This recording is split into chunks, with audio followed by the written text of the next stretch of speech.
Good afternoon, everyone. Thank you for joining us for today's Lunch and Learn. I'm Lauren Smith with the International Franchise Association, and we have a great 30 minutes lined up for you. Before we begin, I would like to remind everyone that we are recording today's webinar and will make it available later this evening on community.franchise.org. If you have any questions for today's speakers, please add them to the chat box and they will be addressed toward the end. Today's topic is streamlining franchise signage and avoiding costly mistakes, and it is brought to us by Silicon Signs. Here to provide today's discussion is Chase Dalton, founder and CEO of Silicon Signs, and Dana Edwards-Manitas, founder and CEO of Milkshake Factory. Thank you all for joining us today, and thank you to Silicon Signs for sponsoring today's Lunch and Learn. I'll go ahead and turn things over to you. All right, thanks, Lauren, and thanks to everyone joining today. I know you guys have a lot going on. Your time is valuable, and I think this is going to be a really good use of 30 minutes of your time to see what you're doing potentially right now that is costing you unnecessary time and money while you're either building a franchise sign program, running an existing well-established franchise, or maybe you're a franchisee looking for some tips on how to save some time and money and headache while you're doing this. Like Lauren mentioned, I have Dana with me here today, founder and CEO of the Milkshake Factory. We've been working with them for a few months. They have about a dozen locations over in Pittsburgh area. They've been open for a couple decades running that, and it's been very successful. And they're now opening a few franchises, and we've been part of that process from the beginning. The reason why I invited Dana to join us for this webinar is because from my vantage point, Milkshake Factory, Dana and her team are doing a lot of things very, very right while building their sign program, and we'll get into some of that of what they're doing later. That I really agree with. From my vantage point, I get to see a lot of franchises at different stages, whether haven't even opened their first one to have opened over 1,000. So I get to see the pros and cons of different strategies with signage, and also the problems that people run into at different stages. And while they're opening a few of these franchises, they're really front loading the work and asking the right questions and getting the right people involved to build this out correctly from the beginning. So Dana, do you want to introduce yourself and your company?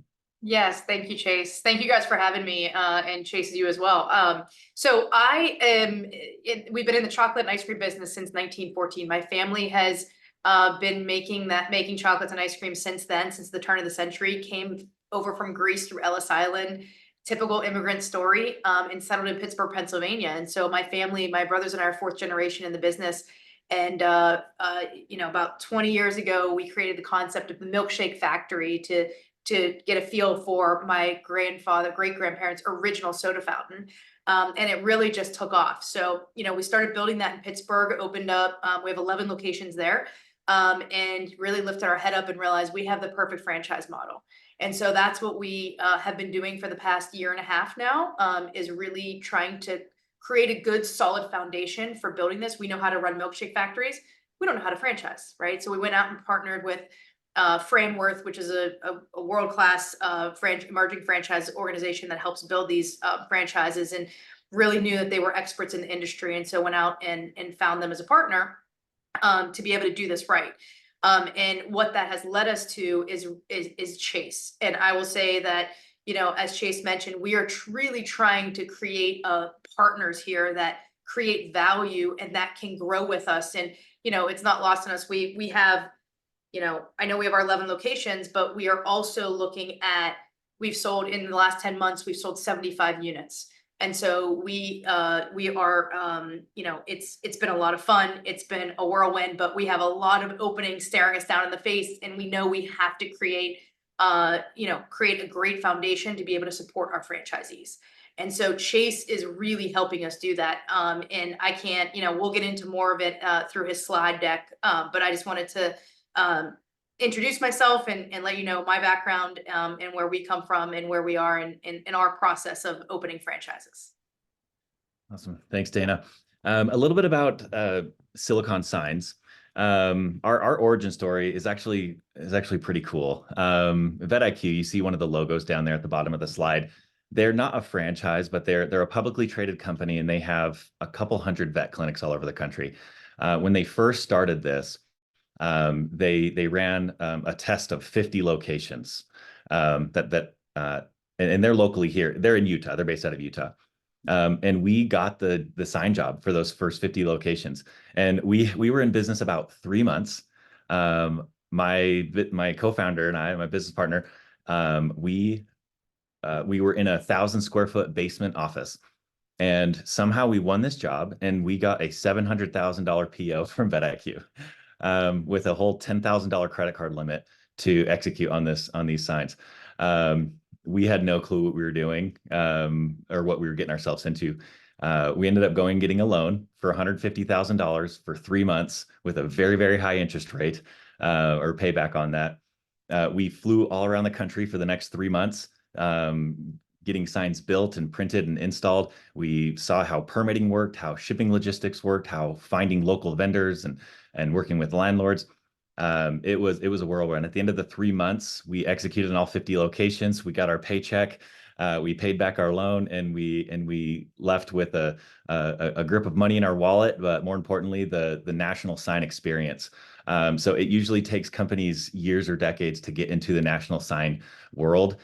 We were able to break into it in the first year based off of the experience we had. So from there, we were able to climb our way up into a couple other franchises. Capriati's and Wing Zone was our first franchise we started working with. Crumble Cookies, as you guys know, is probably is local to Utah. We worked with them. We're with them through their explosive growth in 2022, opening over 500 locations during that year. I got a lot of good insight there. But I guess it's something, the franchise space is not something we really sought out. It seems like it kind of chose us. And through the over 1,000 locations that we've opened nationwide, we have learned so much, and we have spent so much money in mistakes, tuition, as we call it at Silicon Signs. And so some of these things we're going to talk about. I'm going to share the tuition that I've learned. I've spent a couple $100,000 making mistakes that you don't have to. So with that, let's roll into it. If you guys have any questions that you want, go ahead and put them in the chat. I have the chat bar open. I'm going to keep an eye on that, and we're going to leave some time at the end for some questions. If there's something relevant to your specific situation or something you particularly want me to cover, but also we don't have very much time. And so there will be a link to my calendar at the end that I'll put up, a QR code. Feel free to scan that with your phone, set a meeting, and let's chat. All of my advice is free. In the franchise space, I've learned that just positioning myself as a thought leader, as an expert in the space, as a good partner, has been very, very fruitful for us as a company, but also just as an individual. I love building relationships and partnerships. So, quick table of contents. We're going to talk about what are the options that you're looking at when building a national sign program. What do you have to choose from? What to look for in national sign partners? What are some best practices dealing with signage and building a sign program? And then designing your sign standards. And last, FDD, budgeting, and rebates. So here's what we've seen as far as options go for national sign programs. One, I'd say this is where most people start. Most brands start is that they'll put together some sort of brand guide, maybe a couple of sign plans that they've used on their corporate locations, and that becomes their standard. And then when a franchisee is ready to open a location, they send them the sign standards and they say, go hire a local sign company, tell them to follow these instructions, send them back to us for approval. Good luck. There are some pros and cons to that. The pros are that it's typically the cheapest option for franchisees. So they don't have to deal with additional shipping costs or some of the other higher overhead that national sign companies have, including the project management that allows them to sort of hold their hand through the process. But the cons are that they don't have someone there holding their hand through the process. Franchisees didn't necessarily sign up to be project managers or general contractors. They signed up to run a an operation or a system that you've built. And they're in some ways they're really begging to have their hand held. And so those are some of the downsides of this first strategy. From what I've seen, a lot of people go the opposite direction after to the other end of the spectrum, rather, after trying number one, because they end up with a slew of headaches of using third-party vendors, and a lot of franchisees might just choose, this is the cheapest guy, and they sketch a little sign design on a back of a napkin and present that to the franchisor for approval. And so it costs a lot of time. And so like, you know what, I'm not going to deal with this. We're going to require a national vendor. It's great because you get the hand holding, you get someone who has a lot of experience in finding code, and also someone who's robust enough to fix their problems if something goes really wrong. The downside, it's typically really expensive. I've seen 50 to 100% more than what a local company would charge. A lot of times these big national sign companies are just project managers. They don't have any fabrication control, so that affects quality, timing, and customer experience. And it's more expensive. So there's some pros and cons there. I'm seeing a lot of people kind of fall into number three, though, after trying these first two, is saying, let's find a couple of people that we know are really good, present them as options and resources for our franchisees. If they still want to go local, they can, but at least we've given them the resources to be successful, of someone who knows what they're doing, instead of just kind of throw them in the deep end with a couple of documents and say, good luck, send me the approval. And if it goes wrong, that's on you. We've found a little bit of a space in between this. When we really decided to go all in the franchising space, I took a lot of time to listen to what franchisees were dealing with, to what franchisors were dealing with. And we've adjusted and built our model around the unique franchise experience when it comes to signage.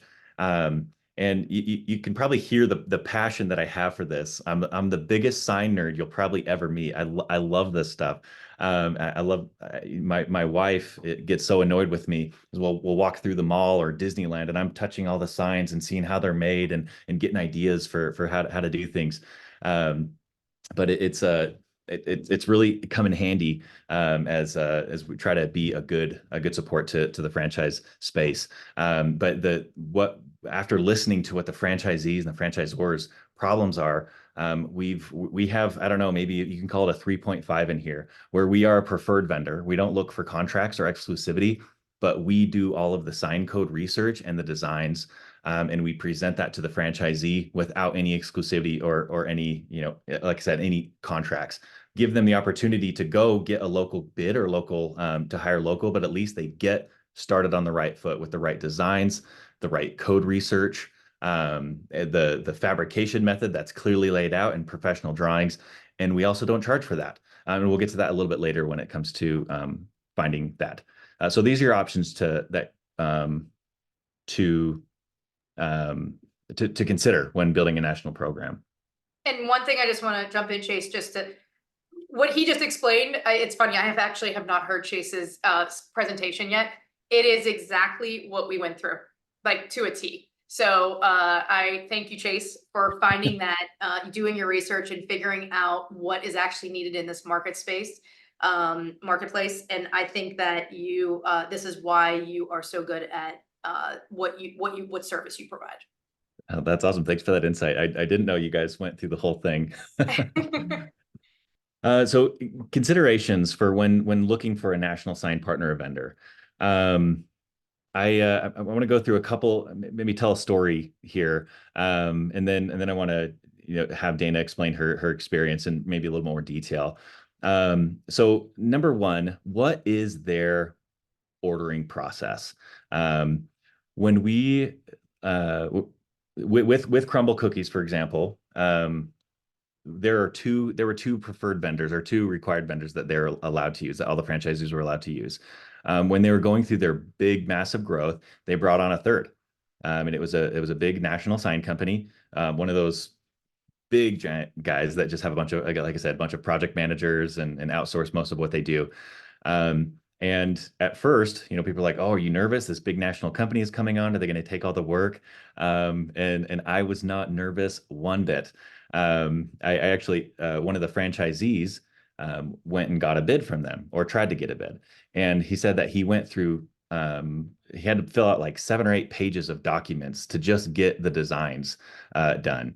And it was just such a difficult process. And as you guys know, in the franchise space, what we have to do in order to be successful is reduce all of the friction possible. We need to make sure that this as frictionless as an experience. And so that's something I would consider. Not just can they hit the deadlines, can they do it on time, are their prices good? What is the buying experience for your franchisee? Are you feeding them to the wolves of this 2-week long experience or 2-month long experience? I mean, just to get a quote and to get it built. We have a 24-hour turnaround. When we get a request, we send somebody a link. They fill it out. It takes like 3 or 4 minutes. And within 24 hours, they're receiving a fully researched site plan and quote. And so this is a real story that happens constantly, is that from the time someone reaches out to us from the beginning to the time their sign is on their building can be 5 or 6 weeks, which is, I mean, a third to a half of the time that we're seeing in the sign space. So we've done everything we can to reduce as much friction as possible. Number 2, are they asking for contracts or exclusivity? This should be a red flag. Of course, contracts are good as a business owner. I would love if someone gave me a contract so I could sit back on my laurels and not worry about where my next buck was coming from. But it also makes it so capitalism can't really do its job to make sure that you're doing the best thing for the consumer, making sure that pricing is in line, making sure that the service is in line with what you're expecting and what you're wanting to provide for your franchisees. There are some good things that come from contracts. Sometimes it can drive prices down, but I'll tell you this from experience because I've been on both ends of this. And this, in full transparency, times where I have had contracts and exclusivity, it makes me take my foot off the pedal.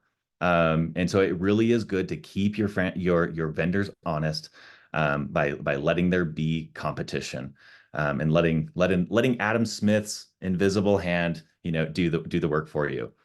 Number 3, promises versus execution. Dana, do you want to share your experience with going through these different sign program options and national vendors and how it got you to this point?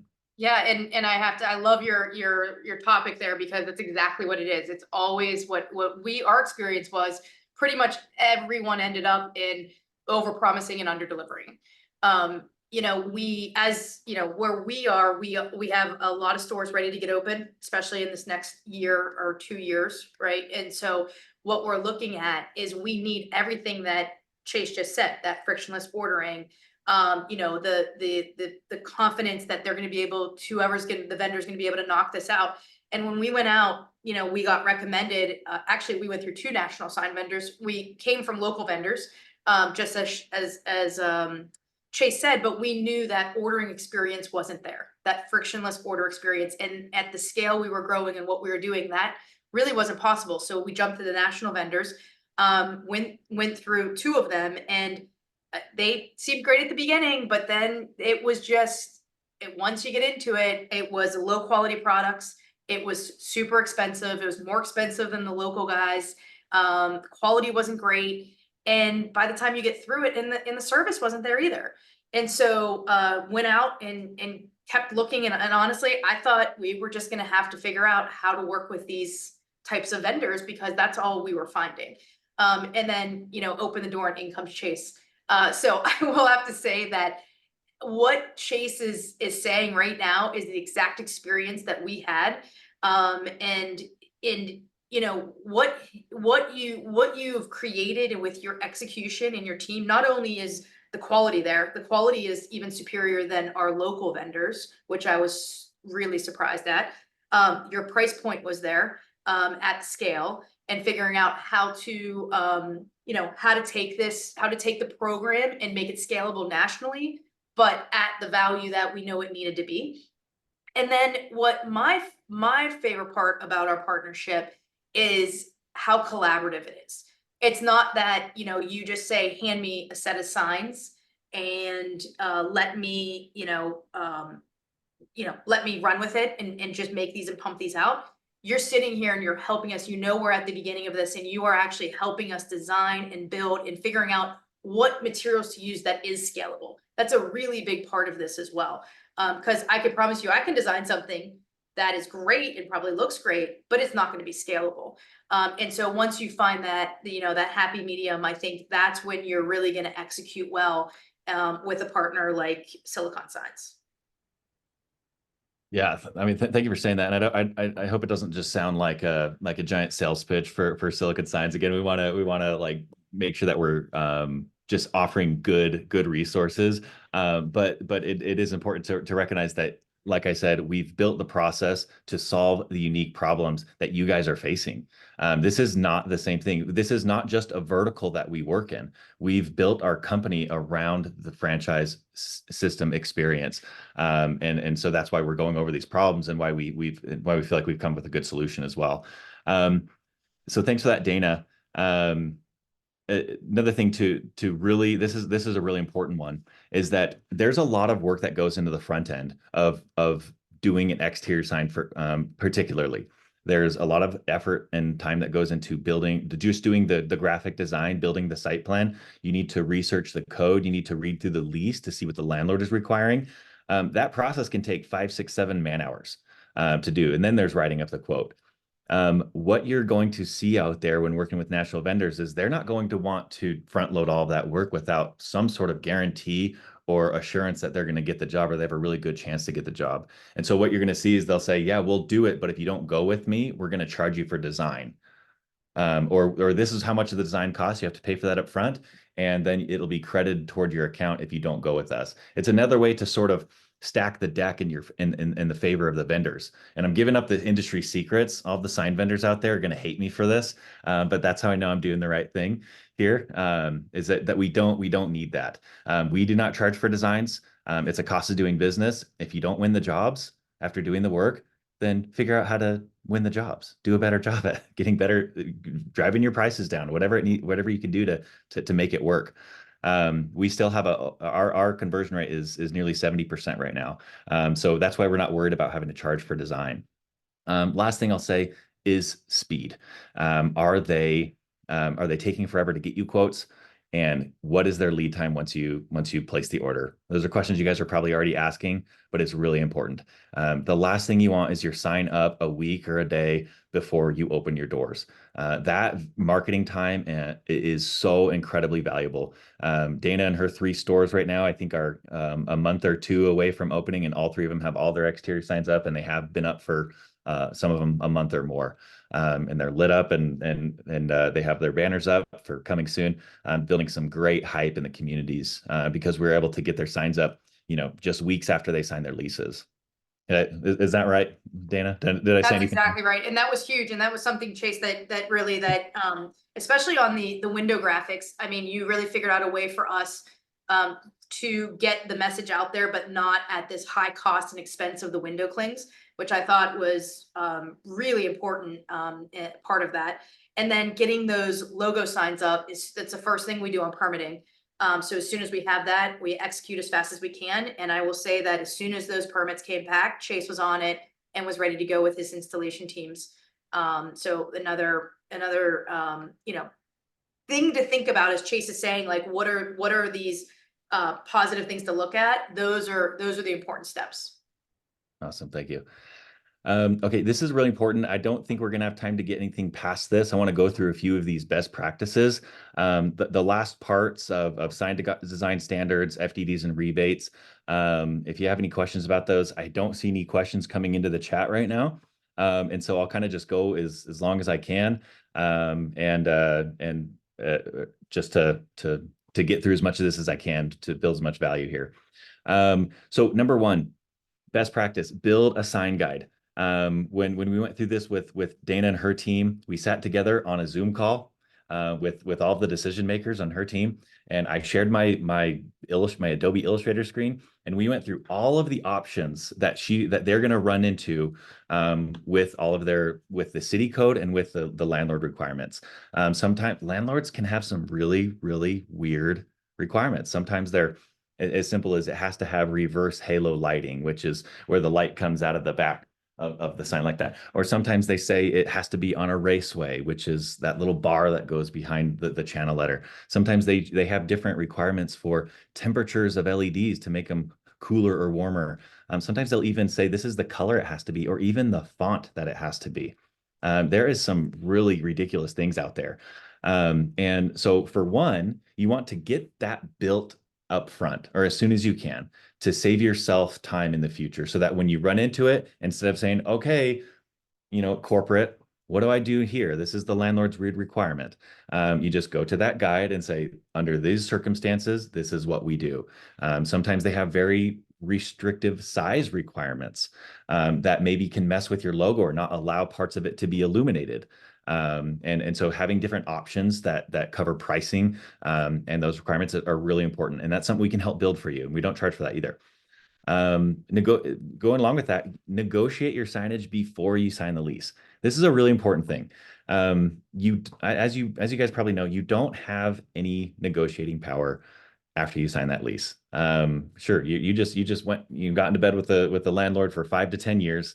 But they are not willing to budge. But if you can get that first draft of the lease, get it over to us or your sign vendors to get that designed and researched and put it into your lease and sign it. That way it eliminates all uncertainty going into the lease. It's a small thing that you can do, but it makes a huge difference. This is an interesting one. And again, other sign vendors, national sign companies are going to hate me for telling you this. Build your sign before you get a permit. I know that's going to be different than anything you've ever heard. But the way what vendors are going to tell you is that, oh no, I'm not going to do it. It's way too risky because if the city comes back and denies the permit, then I have to, throw this sign away. I'm not going to accept that liability. The truth is, it's actually not that risky. If you know how to do your code research and you know how to ask the right questions, this is what we do. This is something that we developed to support the franchise space, to increase speed, like we talked about before, in the customer experience. And we've never gotten burned on it. As soon as we get the order, we talk to a city planner, we ask a couple questions, we go into production, and we've never had a problem. And that cuts the install time in half. So push back on your vendors. If they ask you, hey, I'll do this, but you need to sign a waiver that, if something's wrong, that you're going to pay for it. No, push back on them. If they know what they're doing and they're confident in what they're doing, then they should be able to do this. They should be able to build the sign early. Number 4, interior signs. We've talked a lot about exterior signs, but interior signs are actually more of a headache than exterior signs. Exterior signs, sure, you have permitting, you have fewer options for fabrication, you have timelines that are usually extended, but interior signs are harder to universalize. Meaning the exterior signs, it's LEDs and metal and acrylic. It's pretty much the same wherever you go. Interior signs, there's a big difference. If you can build that design with your architect, Dane, I think you're doing that right now, right? The designs we've been going over, you've been giving it to the architects so they can put it into their plans and replicate that across the system, right? That's exactly right. Yep. Yeah, it's a really, really good idea to do that as much as you can. Lastly, internal approvals. This can really make or break you, not break you. It can really cause you a ton of money and a ton of time. When again, going back to Crumble, they had a full-time employee when they were going through their growth. His whole job was to approve sign plans. It's something to keep in mind. Doing some of these things before building the system early, when you do enter your hyper growth phase, you can save yourself an entire salary or more by getting good sign guides and processes in place now before then. So that's just really quickly, just to give you an overview of these slides. building that sign guide. Again, going back to there's tricky landlord requirements. There's municipal codes that can be restrictive. Going back to colors and taglines, raceways, different types of lighting. All of these things are important to build into that sign guide to get you started on the right foot. Something we can help you with, absolutely. And then lastly, budgeting. I'll say this. Rule of thumb. I mean, it's so different. When someone comes to me and says, how much is a sign cost? Well, how much does a house cost? Right? There's a lot of factors that go into that. But for exterior signs, kind of a rule of thumb is going to be about $10,000. If you're going to do a single sign, plan on $10,000. And if it's a sign, if you have a sign on the front and the back, add another $5,000 per sign to cover signage and installation. So 15 for 2 signs, maybe 20 for 3 signs. Interior signs it's just, we can't even talk about that. There's such a wide variety. Are you just putting a logo on your door, or are you completely decorating your space? It could be anywhere from, $1,000 to $15,000. But it's important to get that budget for the FDD. Rebates, longer conversation that we don't have time for. I'm happy to go over that and give you my recommendations on how to do that with the sign vendors, particularly. You guys, I hope this was helpful. This is a QR code. If you scan that with your phone, that links directly to my calendar. Again, there's a Calendly link for a 15-minute intro call. Please use it shamelessly. All of my advice is free. If you never use us as a sign vendor, that's okay. My feelings aren't hurt.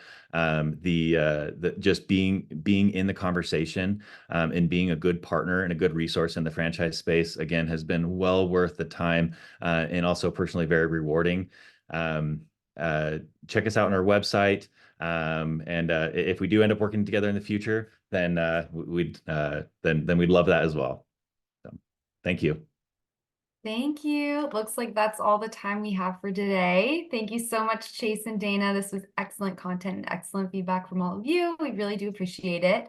Again, this webinar was recorded, and along with the presentation deck will appear on our website early this evening. You'll be able to find that at community.franchise.org.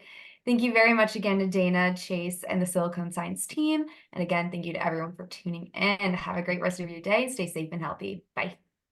Thanks, guys. Thank you.